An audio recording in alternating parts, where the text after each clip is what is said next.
Hey y'all, what's up, what it do? I'm your girl TinaBopper. What's up, what's happening? Welcome to my channel. If this is your first time watching one of my true crimes, then welcome to the channel. I'm probably gonna delete all of my other true crime videos just simply because I want to get a fresh new start. Not only that, I wanted to start my series off with, I just want to be more in detail. That's one. Two, I want to start with where I started, like my first true crime. So I want to explain. I want y'all to get to know me all at the same time of doing true crime. My true crime going to be a little bit different because it's going to be different because it's me. But it's also going to be different because the outlook, just my outlook on my perspective. My perspective of the situation. I want to use true crime and I want to use real life circumstances as a way for somebody to realize what situation they in. Not only that, to realize that your circumstances is not as rare as you think they are. There's so many lessons to be learned in true crime that I feel like a lot of people don't learn because, for one, they not interested in true crime. I feel like if you're not interested in true crime, it's more so of the gore of it. I don't feel like there's nobody who's not interested in true crime. Me personally, I feel like just maybe not to the extent. Some of us is a little more than others simply because, I don't know, that's our fixation. Like, that's our interest. That's with anything. Like, some people is way more interested in da-da-da than I am. Some people is way more interested in sports than I am. So it's just like whatever you flock to and whatever you love. I also wanted to be a thing where nobody feels excluded, weird, different. It's not no different than any other interest or hobby that you're interested in. So we're going to get into today's case, which I decided to pick as my first true crime case for 2024. Now I say 2024 and I know it's 2023, but this is my 2024. This is my jump off into 2024. My first case is Steven Stayner. The reason why Steven Stayner is my first case is because that's the first case I've ever been interested in. There are true crimes that I didn't know, like it's crime happening right now. There are true crime cases that I know nothing of, never ran across my table, or I never became interested in. Now, with being somebody who is into true crime, I'm also the type of true crime person. I can't make myself be interested in a case. I'm either interested or I'm not. I don't even know how my interests get pulled more and more into it. Whatever case I'm interested in, I don't choose it, it chooses me. That's just where my mind goes. So the first one was Steven Stayner. The first time I heard of it, I don't know how old I was, y'all. And of course I wasn't born when he, it be the questions people ask that you just like, huh? Like, you know, I wasn't born when Steven went missing. Like certain stuff, it's just like, come on, bro. No. I was born when OJ ran, but like I wasn't born when Steven Stayner, okay. But my first introduction to it was the movie. In May of 1999, NBC made a two-part series of I Know My First Name is Steven. Now let me tell you something about TV when I was a child. It's definitely different. So let's say NBC dropped I Know My First Name is Steven, and let's say it came out on a Saturday or Sunday or Monday or Tuesday. I don't know. Whatever day and time. So if they say November the 8th at 7 p.m. Central Standard Time, you better be in front of your TV. You need to be at your TV at 6:58. The movie's gonna start. You have no breaks. Baby, you have to go and pee within a 3 to 5 minute commercial break, because baby, you don't know how long this commercial break. It could be one commercial and then back to the TV show, or it could be 3 commercials. You don't know. It's a race against time. You trying not to miss absolutely nothing. At least me, when I was a child and into TV. That's how you had to watch TV.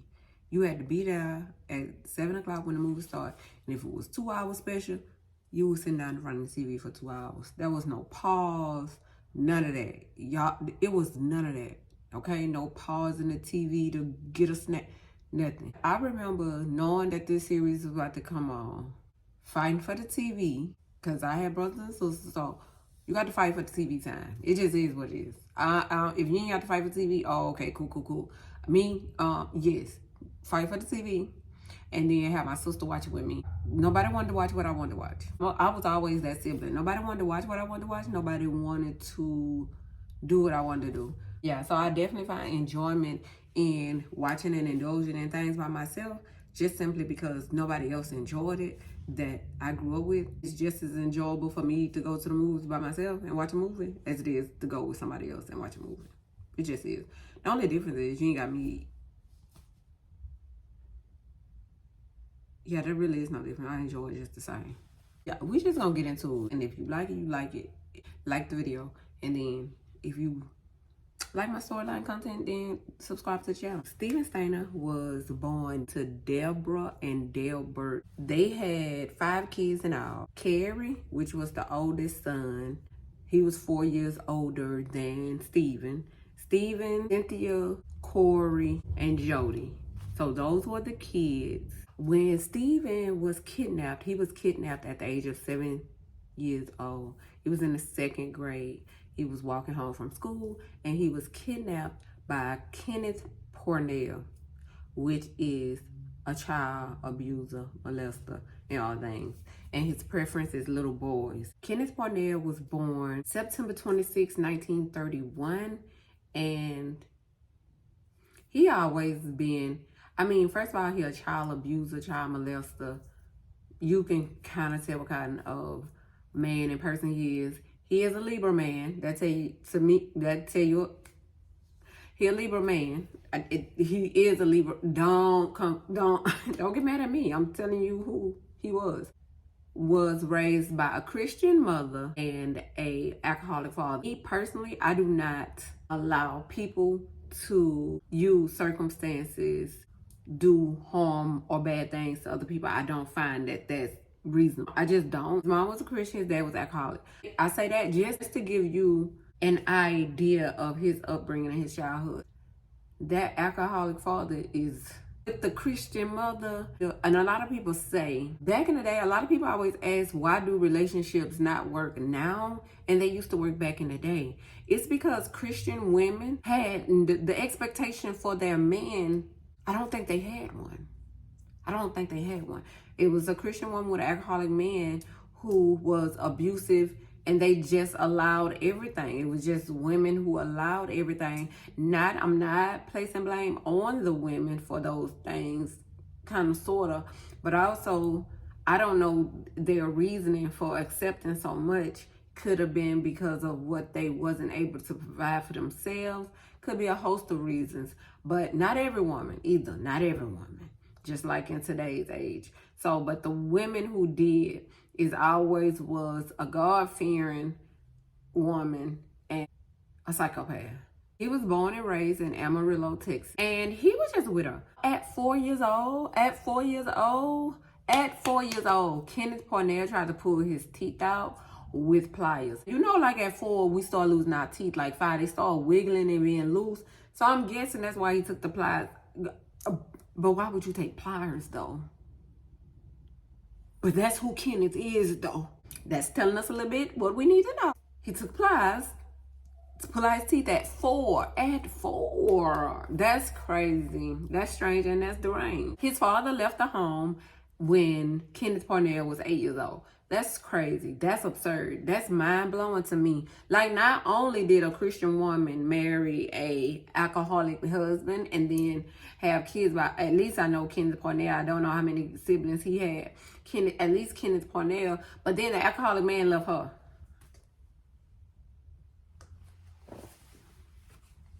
Oh, he left her when Kenneth Pornell was 8 years old. At 9 years old, he was trying to commit suicide. Okay, at 4, you had the pliers trying to pull your teeth out. At 9, you trying to off yourself. Now, I'm not saying that a child never try to off themselves at 9 years old. That's like 4th grade. In the 4th grade, you like, I'm gonna take myself up out of here. Sometimes it's easier to see when. What I want to say though about him being an evil little shit without saying or blaming anybody or any other entity like this, you just gonna be. Y'all, when I say he tried to off himself 9 years old, got hold to a weapon and injured himself in the stomach. I ain't finna get demonetized. That's why we on this whole new trip now, because of demonetization. I ain't finna get demonetized. He popped himself in the stomach at 9 years old, trying to off himself. That was not the only time that he tried to off himself. He tried to off himself multiple times. One time, this was when he was older, so at 9, that was his first attempt. But like at around, I guess, 13, 14, 15, he gets on top of the barn, okay? And then down on the ground is a board with nails in it. He jumps off the barn down onto the board with the nails on it. That's crazy. I don't know. That's crazy. That's very Libra manish. It sounds like the making of a Libra man. I'm not gonna keep you, cause if I'm not gonna keep you, those are the characters that started the "I will off myself if you don't take me back" was a Libra man.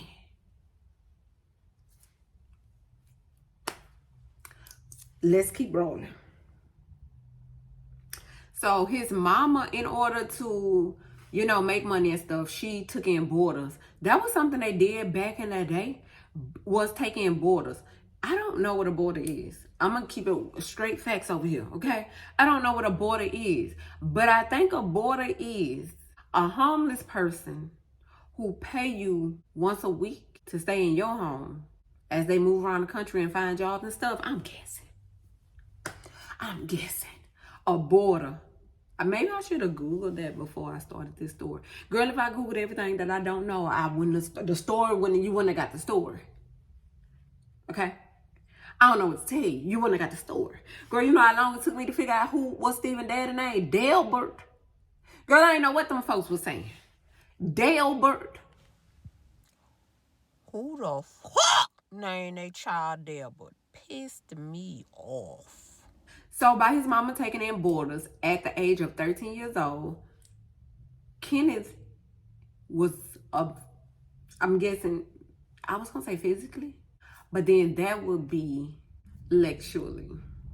So sexually, inappropriately by a boarder in his mom's house. That was at the age of 13 years old. Kenneth Parnell was in and out of boys' homes, in and out of psych hospitals. It probably should have started when he was 4. Psych hospitals probably should have started when he was 4. Okay? If not, then I think his dad left at 7. When he was 8, and he popped himself in the stomach, and he wouldn't have been sexually abused because he would have already been somewhere getting help. But I mean, things happen. This is what happened. We can't, wish upon a star what shoulda, coulda, okay? So we're not gonna do that. And at 19 years old was the first time he was arrested. You wanna know what he was arrested for? He saw a group of boys, 3, okay? He took one of them that was 8 years old, and he sexually abused that little boy. He was 19 years old. Let me give you another little tidbit of information. Not only was he 19 years old, he was married. Somebody married that Libra man. Oh, Lord.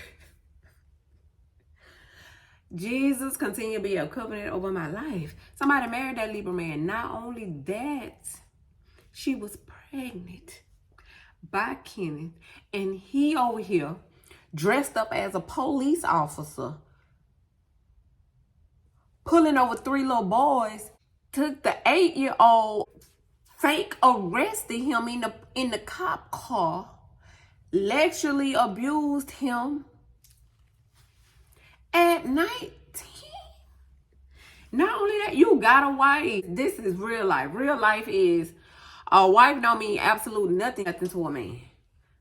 So he impersonated a police officer, sexually abused this 8-year-old boy, and was locked up. You want to know for how long? For 3.5 years. 3.5. 3. For assault. They should have locked his up in a psych ward and not let him out till he shows some signs of mental stability, which he still never showed signs of. And when he got out of prison from the assault of the 8-year-old boy, he moved to Utah. So while he in Utah, he robbed a gas station. Got 6 years. You got 6 robbing that gas station. Did he harm somebody? Because how he get more time for robbing a gas station than he did for that little boy life? Not okay, so he didn't take his life, but he took his childhood. He took so much more than $1. And I don't like that. I don't like that. It's a lot that I don't like about society as a whole, establishment, and as a country. But right now, the value of a person over things is beyond me, bewildering to me. He got 6 years for robbing a gas station in Utah. When he got out of prison in Utah after robbing a gas station, the police officer, whoever let him go, told him to leave Utah and to never come back.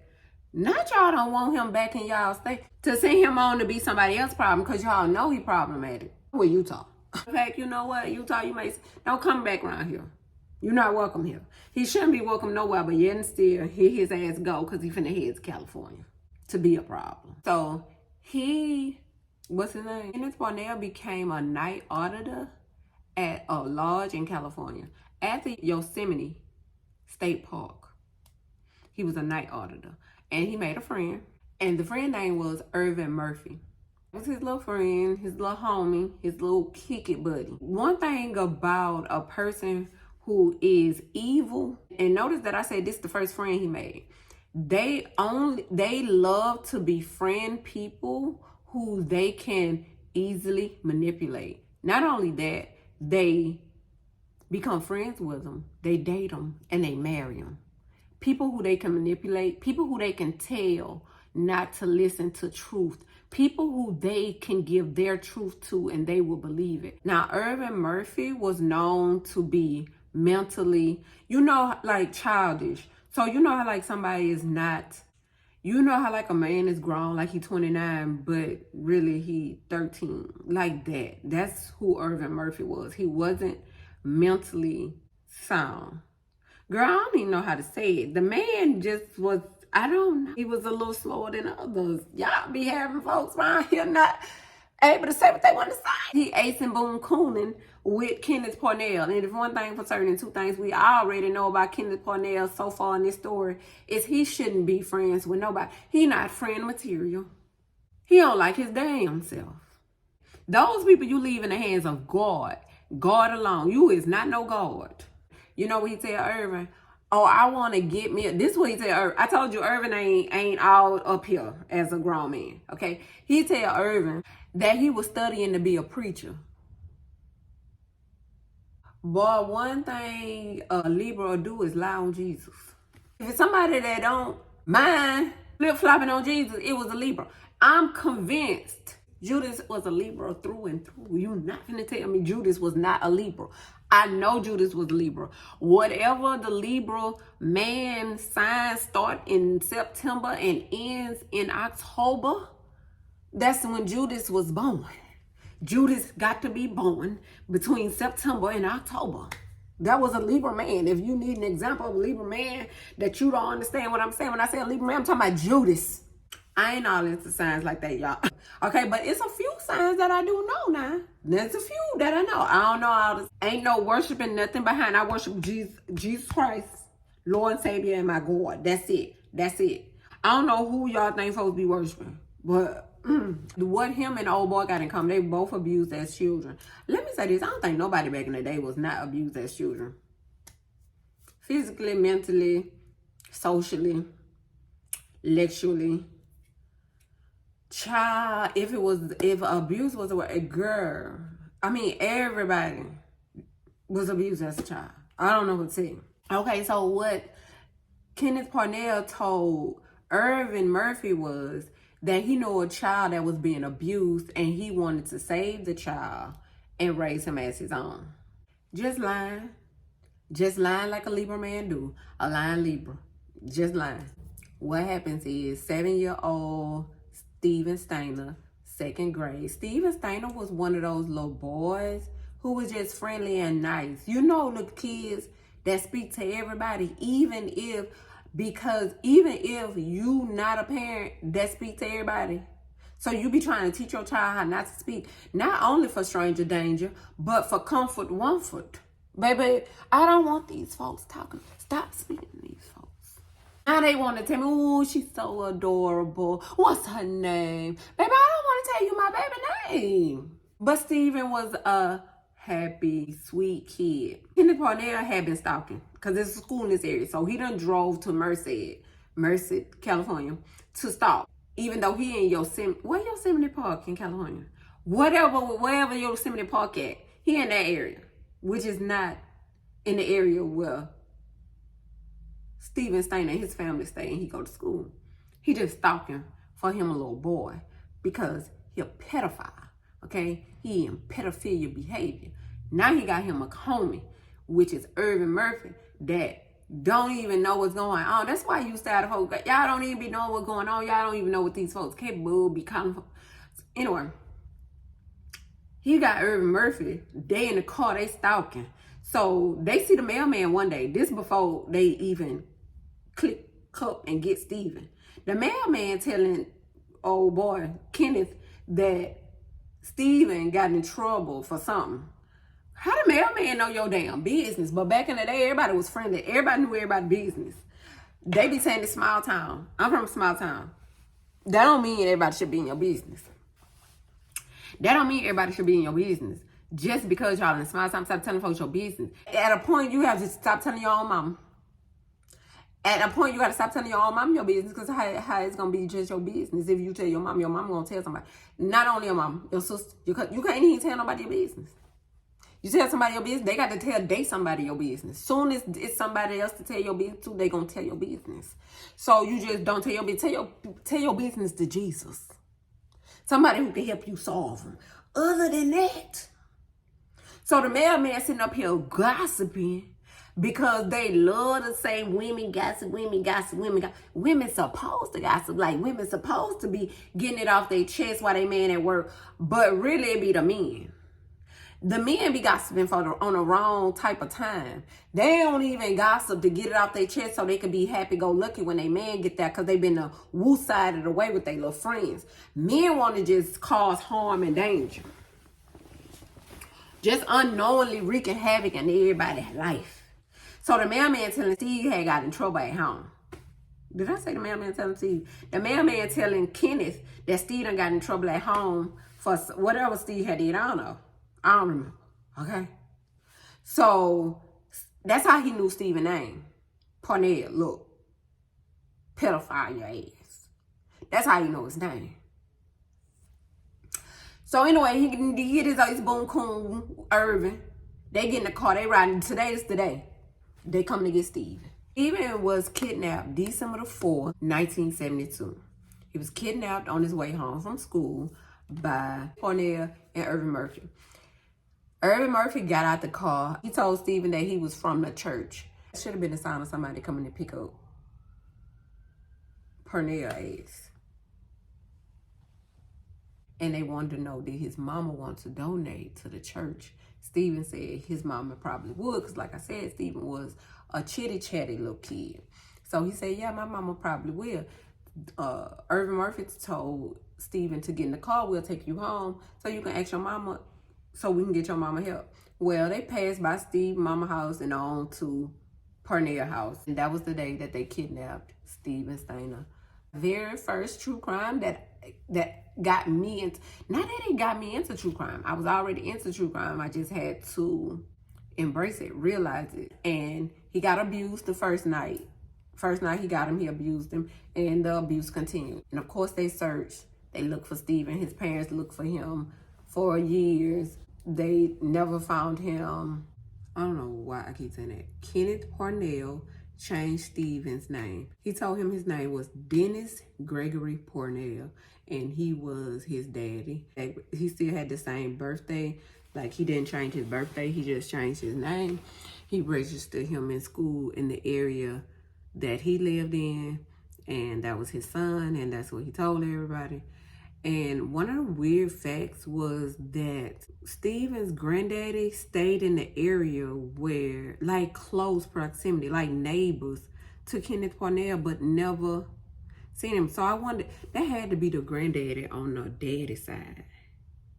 Because ain't no way his mama daddy stayed that close and didn't know that that was his grandson that was right there. Or they ain't come and look in that area. Because, so anyway, eventually, Steven got too old for Kenneth liking. Now also, Steven got to do what he want to do at his house with Kenneth Parnell. And that goes for drinking, smoking, illegal substances and everything. He'll do whatever at 9, at 10, at 11, at 12, because this really not my daddy. You know what I'm saying? Like, your daddy may let you do some things, but baby, not all these things. He definitely went through some things, and it's abuse. All of that's abuse. Even the alcohol and the drugs that he was doing to deal with the abuse is abuse. For Steven, and I'm sure he had to learn that after the fact. For Kenneth Parnell, Steven became too old. He no longer was interested in him. So he started getting Steven to try to help him get another little boy. Well, every time they tried to go and get another little boy, Steven would tell the boy to run, go. To Kenneth Parnell, it's just like, he like, I ain't gonna be able to give me no little boy with Steven, because Steven don't know what he doing. So he'll just cuss him out like, damn, you missed the opportunity, da da da. He started looking for somebody else to help him. So he paid one of Steven's friends, which name was, what was his name? His name was Sean Poorman. This man paid him $50, 2 bottles of Jack Daniels, and some Mary Jane. He paid another child, which is one of Steven's friends that he went to school with. Steven like 13, 14, 8th grade. You paying an 8th grader and 2 bottles of Jack Daniels? Baby, I'm grown. I can't drink Jack Daniels. So he paid, matter of fact, I don't know why I said 13, 14. He paid one of Steven's friends. Steven's friend was older than him. He was 16 or 17. Yeah. And his name was Randall Sean Poorman, but they called him Sean.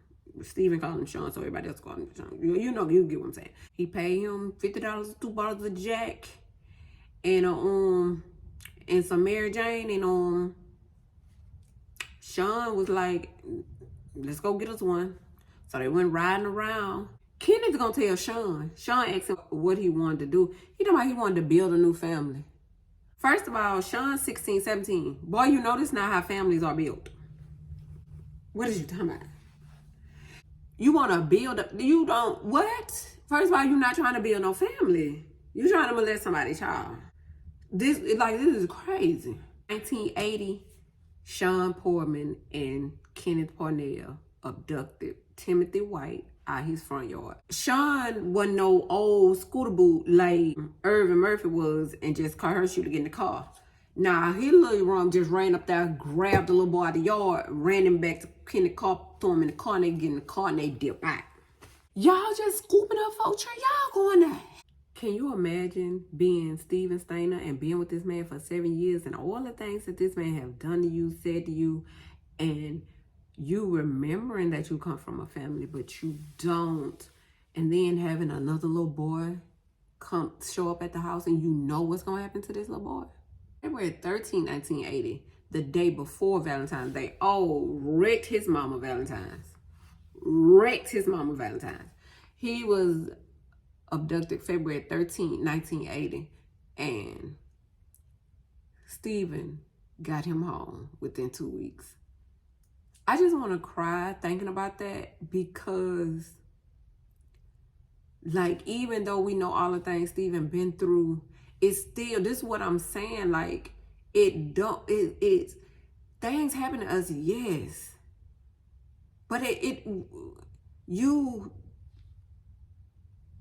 still don't be a part of the problem. You be better than that. You be who you are. You be a great person.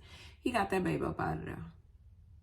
He got, in the middle of the night, him and Timothy White, And he tried to take him home, but Timothy didn't know what home was. He was 5, and it was outside of his area too that he was kidnapped from. Steven took, and the next place was the police station, and they hitchhiked to Ukiah, I think it's the state. First of all, get it together. Ukiah, which is the city that they hitchhiked to, and Steven walked into the police department and said, I have this child who was kidnapped. At first, the police thought that Steven was the one who kidnapped him. He wrote on a piece of paper, I know my first name is Steven Stayner. I know my first name is Steven. And he continues to write about himself. And then he says Stayner. He think his last name is Stayner, but he didn't spell it like Stayner, Stayner. He spelled it like Stainer, because he didn't know his last name. It's about to cry again. That is crazy. So he knew his first name was Steven. Steven had been kidnapped and gone for 7 years and 2 months. 7 years and 2 months he lived with this abuser. That's not even the cap part. The cap part is, everybody got arrested. Kenneth Parnell got arrested thanks to Steven. Irvin Murphy got arrested, and Randall Sean Portman also got arrested. So all 3 was arrested. Y'all, tell me why Sean Portman, the boy that was involved in the kidnapping, he got sent to reform school. Irvin Murphy and Kenneth Parnell got sentenced to 5 years. Irvin Murphy did 3 years and was released. Or was it 2? No time. Kenneth Parnell was sentenced to 5 years. And he only got charged with kidnap of Steven and Timothy, not the sexual abuse. On 1980 is the day that Kenneth Parnell had trial, and he was on trial for the kidnapping of Steven Stayner. He got 7 years for that. But then California had a law. Don't quote me on this law, because what I'm finna say it ain't finna make sense to me. Law is you can't get sentenced for 2 crimes within 1 year and 8 months of each other. Girl, I don't know. You Google it and let me know when you figure out what was the law. So whatever the law was, Kenneth Parnell could not be sentenced like 5 years for one child and 5 years for another one. He can only get sentenced to a year more for the next criminal act, which is crazy. He was sentenced to 7 years for Timothy White and 5 years for Steven Stayner. So he had Timothy White for 2 weeks. He got seven years. And he had Steven Stayner for 7 years and 2 months. And he got sentenced to 5 years. This makes no sense to me. This entire, who is the judge? This makes no sense to me. None. He served 5 years for both kidnappings. Some of these trials and some of these people going to jail pisses you off. There is no way. I just don't understand. I don't understand. He was released in April of 1985. Kenneth Parnell. His parole was done in 1988. At 14 years old, Steven Stayner had alcohol. He was going to therapy and psychiatry, but of course he was living at home. So imagine living at home. You have 4 siblings that you're living at home with, and you used to doing alcohol, smoking cigarettes, smoking illegal substances, and doing all the things. But then you're supposed to live in a home and eat dinner at a table, and be a functioning child and an obedient child. And Steven just could not do that. And to imagine that his parents kicked him out in 1985, the same year that Steven Parnell was released, his Steven parents kicked him out. I don't have no, that's crazy. But what are you supposed to do? You trying to save your other kids, and then this is crazy. So they had to kick him out the home in order to keep home intact. because he was so unruly. But not unruly where that's harmful to the other kids. Y'all, that's crazy. That's a lot, okay? So he was bullied. Steven was bullied at school for being sexually assaulted. Like for suffering from sexual abuse and having somebody kidnap you and do things to you against your will, going to school, the kids bullied him for it. That kids don't know no better. It's just more belligerent and more belligerent. Like, kids don't know no better, but why y'all picking that as something to talk about? Steven did end up dropping out of school because how was he supposed to stay? It's too much. It's definitely too much, and nobody wants to relive their trauma at school. And dropped out. Of course, he got kicked out of home and whatever. By the time Steven turned 20 years old, he started fixing his life, going through therapy and fixing himself and healing from his trauma. He did end up getting married at 20 years old, having a wife and having kids. He had a job. He was providing for his wife. He had one kid at the time, and she was pregnant. He did have 2 kids. He had a girl and a boy, a junior, and his daughter's name was Ashley. So I'm guessing Ashley Stayner. And Steven died September 16, 1989 in a motorcycle accident. He was hit by an illegal immigrant, and the man hit him and ran. Steven at the time didn't have on a helmet. It was a motorcycle accident. Draw your own conclusion. Steven Stayner died at 24 years old.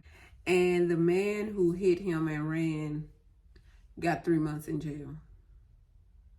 Did they ship him back though?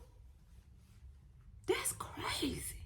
Y'all, it's a part 2 to this, and I thought I was gonna be able to put it in one. This video is so long, so I'm gonna leave this right here. And that is the case of Steven Stayner. But then this is not the end of Steven Stayner. So part 2, hopefully it'll be shorter. Okay? Okay. But this part 1, so, and then we'll continue on. As you can tell, Steven has, R.I.P. to Steven, he has been buried. But we're going to finish the ending of this story in part 2. So I'll see y'all in part 2, which will be coming up at the end of the week. So stay tuned. Don't forget to like this video. Any comments, any questions y'all have down below that I did not answer, y'all let me know. Yeah, those are all the details of the Steven Stayner case, which is wild. So like I said, we'll come back and we'll talk about the second part of Steven Stayner. And yeah, y'all have a great, I don't even want to say have a great, but y'all, they have to talk about like that. Y'all try to have a blessed one, okay? Bye, y'all.